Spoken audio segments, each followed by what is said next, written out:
All right, g'day, hi, and welcome. Here's my dad's B40. I'm trying to visualize myself in a Ford Ranger, roughly the same color, because a friend of mine has one for sale. Don't know if I'm going to buy it or not, though. It's only 6-foot box he has. I'm going to show you my planter.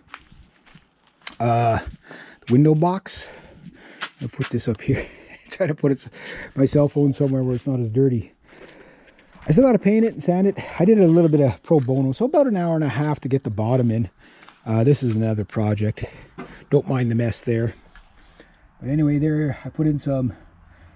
I didn't put any screws in that because one thing about you put too many screws in there, you will get splits, right? So my goal is not to have anything split. So when I was working over at the other place, I put in 3 nails. What I really wanted to do was just 3 screws, but I got 2 in the bottom, 2 here, 2 here, and I didn't go too tight with them because just enough to be kind of flush. I still got to sand all this down anyway, but I'll show you what I did. So it looks a little bit messy right now, but it's going to look really good. The inside I'm not worried about. That's just more for structure or whatever. So what I got here going is basically all these screws are in here. Okay, so I wanted 3, but I had finishing nails over there, but if I would have just done it here, I would have just put in 3 screws, but I don't want nails in there because nails will pop out. I just glued these in. They're not screwed in. They're just there for support. I should clamp them, but you know, when you say when, you know, like for this is fine. Like pushing them in is it's going to be solid enough. The idea for this, just a little extra support. I've got 5 screws on the bottom, fairly flush. What I did with the floor plate is I tried to angle this angle here with the floor plate, so I played around with it and stuff like that. And of course, you got warps in the wood and stuff like that, so you always got to kind of make it fit. You know, it's not an exact jigsaw puzzle, so you just make it work the best you can. So all this will be filled in with topsoil anyway. And then I still got, I meant to grab the drill to drill my 3 drainage holes. So I did the same on this side, 2 and 2, 2 and 2. It's 3/4 inch pine the whole way around. 5 screws in the front. I think I only got 4 in the back, but you don't see the back. And then, of course, when I screw it to the wall, it'll be screws coming in here. There's about 4 or 6 big screws like that. But the next thing to do is to paint it. This is another project. Just got to cut this into 4 even pieces to make some stakes for the ground. Being able to work with the table saw and my old, that's my dad's table saw. And that's my, I don't know how old that is. This thing must be 20 years old. I bought a bunch of tools. I got you could barely see it over there, but I got my Delta, what you call it, bandsaw. And I bought this, and I bought a drill press, and I bought a whole bunch of tools years ago.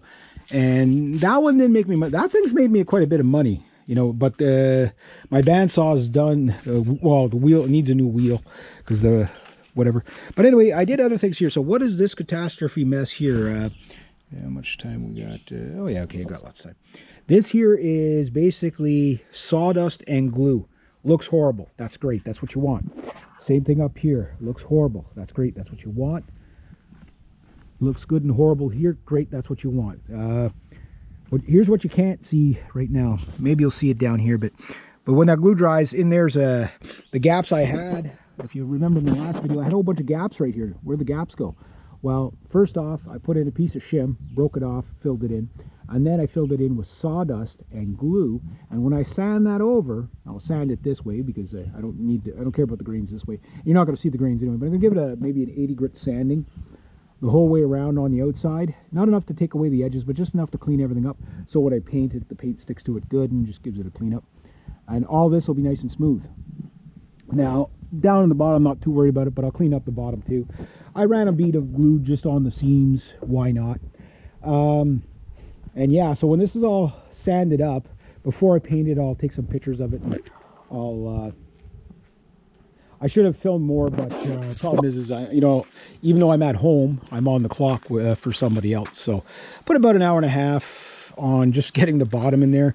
Had I built it all here, I probably could have saved a little more time with the table saw and all that. Most of these cuts, okay, that cut, okay, see this nice cut, perfect cut. Oh, look at this nice perfect cut, 7-inch exact, 7 and 9-inch exact on both sides. That was done with a skill saw. Notice the front and the back and the bottom, all the same, all exactly the same length. Measured out, done all that with the skill saw. So the hard way, the slow way, and I'm pretty good. Like this bottom one here had to be ripped. These boards are, just so you know, what am I doing for time? Okay, 7.5 is the depth on both. 7.5, 7.25. Both boards are fairly close, but they're not exact, right? So for example, this one I think was a little bit shorter than this one, so this one should have really went in the front, but you know, too late, right? But this one had to be ripped out at about 5.5, and by the time you get it fitted, it's sort of like 5.25 on one side and 5 and 5/16 on the other side. Like it's you know, like it. But if you look at it, it looks straight. But it's just like, you know, like maybe this little half here just nipped off and sanded and whatever. So that's why you do all these little cleanups after, is because if you were to take a caliper to it, you'd find all the unexact measurements.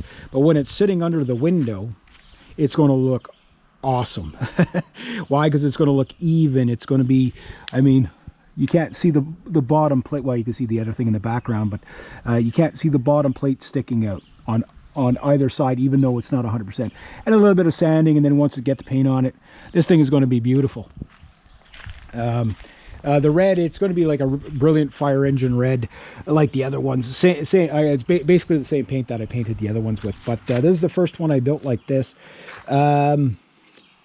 Yeah, pretty easy project, all in. Again, the first one will always take you the longest, measuring stuff out and stuff like that. But if you got the right tools, you could I probably built this in probably about half the time.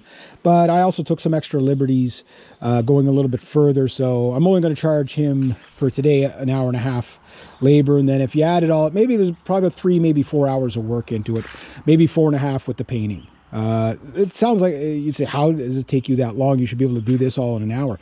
If you're set up and you're ready to go, like the first one's 4 hours, the second one's 1.5 hours painted and everything. You know what I mean? Like that's kind of the way these things go. But if you're fitting it, trying to make it look good, making sure, getting rid of all my gaps. Now you can't see my gaps. Once that's sanded out, you won't see any gaps whatsoever. And I'll show you when it's completely done. So a little project, it's going to go a long way. It's going to look really nice. I'm going to let the glue dry all night, and then put my first coat of paint on it tomorrow, and then maybe Monday do the second coat, or Tuesday, whatever. I don't have to go back for a couple more days, or usually next Friday is probably when I'm going back next. So as long as I have it done before that, maybe Wednesday or Thursday, I'll put it up, let it dry for a day or whatever. But yeah, I'll just leave it like that. I'll put it back in there, let it dry in here. I'll let it dry out here for now, but in case it rains overnight or something there. But yeah, a nice little project, kind of fun. I like stuff like this, and I love being able, I wish people, you know, place orders so I could do all this stuff at home and not have to travel. Then I wouldn't have to worry about fixing that thing as much. Yeah, you know, I tell you, I got to be a mechanic. I got to be another mechanic. I got to be a computer whiz. I got to be a blogger. I got to be a carpenter. Yeah, gig economy. There you go. So yeah, we'll call that a video. And then tomorrow I'll sand it. I'll show you one last time before I paint it. And you'll see how it looks like. The inside, like I said, the inside doesn't really matter as much, whatever. But again, just little extra support blocks. You could put screws in there if you wanted, but my fear is that if you put too many screws in there, you're going to split it, right? So, yeah, pine is kind of funny that way. It's like it's good until it splits, right? So the idea is not to overdo it. Like that might be a little bit overdone there, but I'm sure once it settles, it'll be fine. But the idea is not to have a big split in it, and you know, whatever. So is what it is. The other thing I could have done, but it's overkill, but technically these will do it, is I could probably put a thin streamer here, a thin streamer here on each side, so that if the wood did split, there's a streamer across. But I mean, when do you say when? I could probably do it with just to give you a last show before. Yeah, I'll take a, yeah, maybe what I'll do tomorrow is I'll bust a couple of shims like so, just like in, you know, maybe inch wide, 2 inch wide. Put one, maybe two, one, two, whatever it is, so that if the wood were to ever split that way, it's glued. You don't see it. It just, you know, it'll be built. If I can have this thing last 10 years for them, I mean, they might be dead and gone in 10 years, like hopefully not, but I mean, they are seniors. So I'd like to be able to, for them to get their money's worth out of it. So, all right, there we go. And I'll show you when I'm all done.